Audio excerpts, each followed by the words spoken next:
Okay, this week we will start to talk about real econometric concepts. The first of which is called panel regression, also known as longitudinal time series analysis. Let's talk about what panel data is again before we get into how to analyze it. So a panel data set contains observations on multiple entities, such as individuals, states, or companies, where each entity is observed at two or more points in time. Panel data allows us to control for variables we may not be able to observe or measure and accounts for variables that change over time but not across groups. We take our California schools data and we were to look at two different years like 1999 and 2000, we have two cross-sectional data sets. If we were to look at them separately, but by combining them, it adds a time series effect. This gives us new rules that we can apply, such as what we will talk about today. Another example would be if we were to look at beer tax and drunk driving in the 48 continental states over several years. The notation for panel data is a little different. Variables will have two subscripts.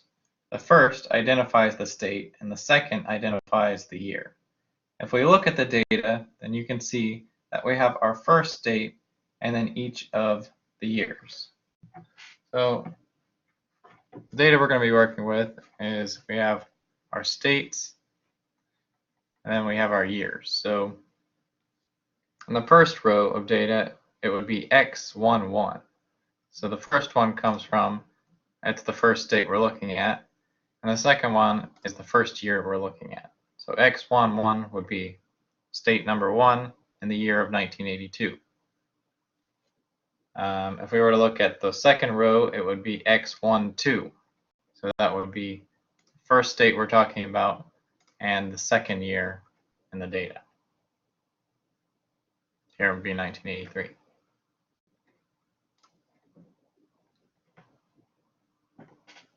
There's also something called balanced and unbalanced panel data.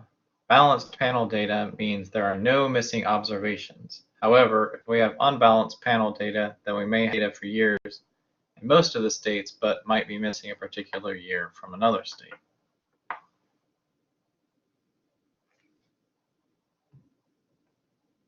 So, an example of panel data would be drunk driving, deaths, and alcohol taxes.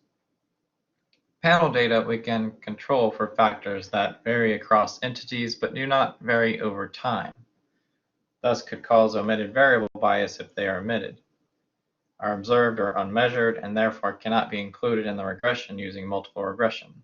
So here is the key idea. If an omitted variable does not change over time, then any changes in y over time cannot be caused by the omitted variable. Now let's look at an example. We have 48 states over 7 years from 1982 to 1988, giving us a balanced panel data set with 336 observations. We want to understand the effects of taxes on beer's effect on fatalities associated with drunk driving. If we run a normal ordinary least squares regression for the year 1982, we get this regression line.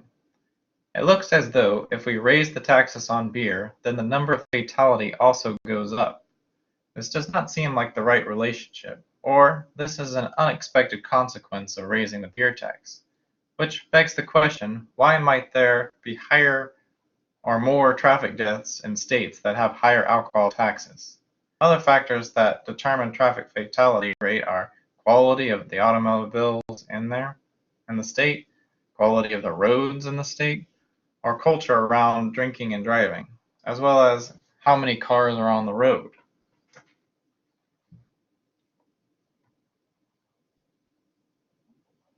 So these omitted factors could cause omitted variable bias. So there might be omitted variables affecting our regression. So the two conditions for omitted variable bias are satisfied.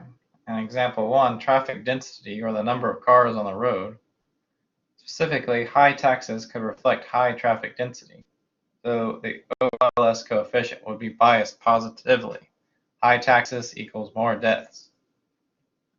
Another look would be panel data eliminate omitted variable bias when the omitted variables are constant over time within a given state. The other example would be culture. It could be a determinant and correlated. Thus, when the two conditions for omitted variable bias are satisfied, specifically high taxes could pick up the effect of cultural attitudes towards drinking, so the OLS coefficient would be biased. Panel data lets us eliminate omitted variable bias when the omitted variables are constant over time within a given state. Now let's consider a model with two time periods. If we examine the variable at 2 points in time, then we can eliminate the effects of some hypothetical variable z. Because z does not change over time, it is controlled for by using multiple years of data points. And change in the fatality rate from 1982 to 1988 cannot be caused by zi, because zi, by assumption, does not change between 1982 and 1988.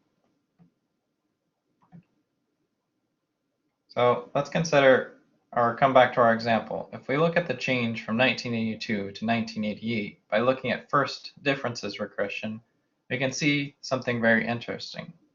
So now we look at the change in fatality rate by the change in rate of beer taxes.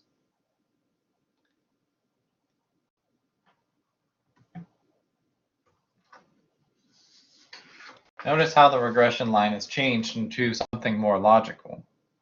Now we can see that as taxes on beer goes up, the fatality rate goes down. This is what we would have expected from a political perspective. You can also see that the intercept is nearly zero.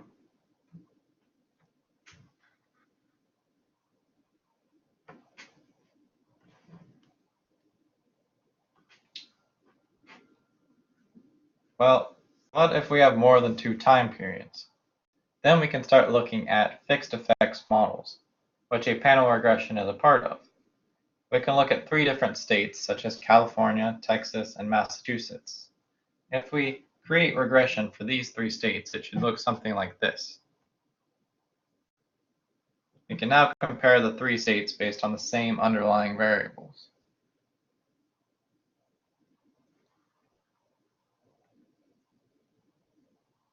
There are several estimation techniques we can use for fixed effects regression. Three estimation methods. We can use N-1 binary regressors, OLS regression, entity demeaned OLS regression, which changes specification without an intercept, but it only works for when we have two different time periods. So these three methods produce identical estimates of the regression coefficients and identical standard errors. We already did the changes specification 1988 minus 1982, but that only works for the or when we have two time periods or 2 years. Methods number 1 and number 2 work for general time periods, but method number 1 is only practical when our sample size isn't too big. So with method number 1, we create dummy variables for all of the data, but this becomes very large when we have a very large sample size. So we end up with too many dummy variables, which will cause dummy variable traps.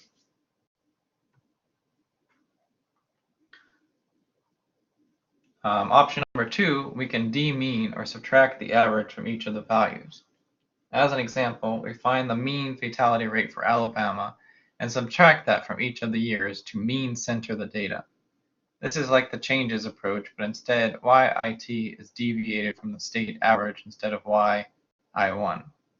Standard errors need to be computed in a way that accounts for the panel nature of the dataset, but we'll talk a little bit more on that later. Under certain circumstances, a linear regression with these variables will be a fixed effects model. An example, a model that shows the effect of a variable while keeping all observed and unobserved time constant characteristics of each blank constant, or bank constant. Sometimes that is nice and helpful trick, but if you are uncertain, then probably the safest way to estimate a fixed effects regression will be different.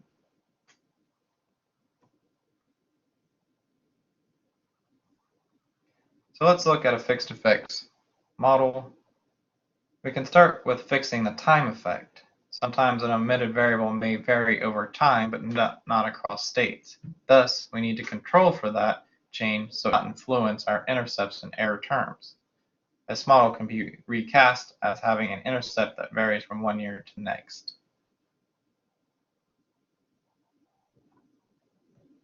Another fixed effect model could control for both time and entity. The more we can control for, the closer we can get to the desired relationship we are trying to analyze.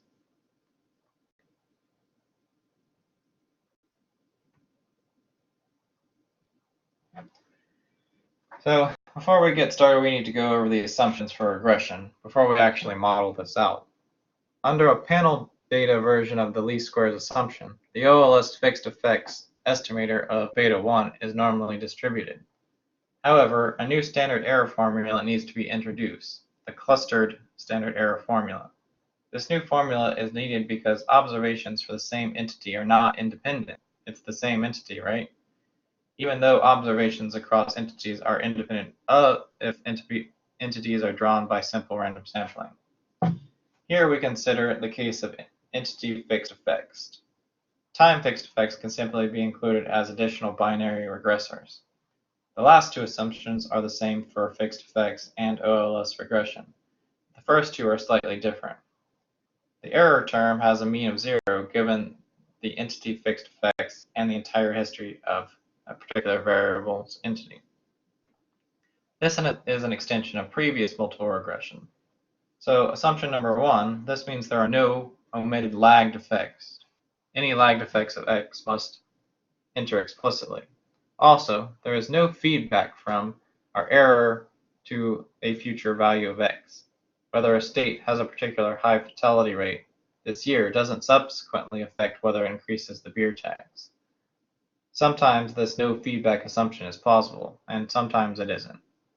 We'll return to it when we take up time series data. This is an extension of assumption number 2, for multiple regression with cross-sectional data.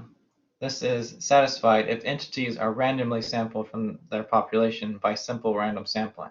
This does not require observations to be IID over time for the same entity. That would be unrealistic. Whether a state has high beer tax this year is a good predictor of, or is highly correlated with, whether it will have a high beer tax next year. Similarly, the error term for an entity in one year is plausibly correlated with its value in the next year. That is, that the correlation of 1 year is highly correlated with the next.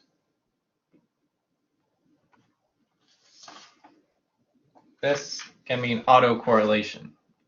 Autocorrelation refers to the degree of correlation between the values of the same variables across different observations in the data. In the drunk driving example, our error term includes the omitted variable of annual weather conditions for a state. If snowy winters come in clusters, one follows another, then the error term will be autocorrelated. In many panel data applications, our error term is plausibly autocorrelated. Now we can get back to our example. Some known facts about this problem are that approximately 40,000 traffic fatalities occur annually in the United States. 1/3 of traffic fatalities include a drunk driver. 25% of drivers on the road between the hours of 1 a.m. and 3 a.m. have been drinking. That's an estimate. And a drunk driver is 13 times as likely to cause a fatal crash as a non-drinking driver. How might we correct this problem? A few possibilities.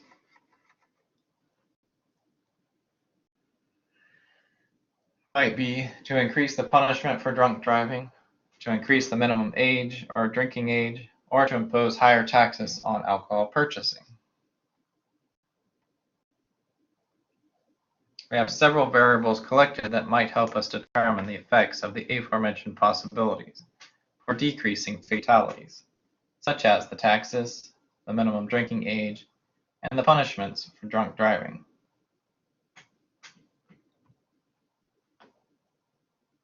But why might we want to use panel data? Because we can control for issues we cannot measure. such as culture of drinking and driving, quality of roads, the vintage of autos on the road, improvements in auto safety over time, as well as changing attitudes towards drunk driving over time. So we run our panel regression, our fixed effects models, and we look at several different models as we add the different variables in. And we can see that as we add the variables, the coefficients of the different models change. Beer tax consistently shows the highest effect, and oddly, punishing people for drunk driving increases the fatality rate. We can tell that because for mandatory jail or community service, we have positive coefficient values, so it's actually increasing the problem. However, other than the first model, the beer tax is decreasing the effect, with having the most effect in model number 7. You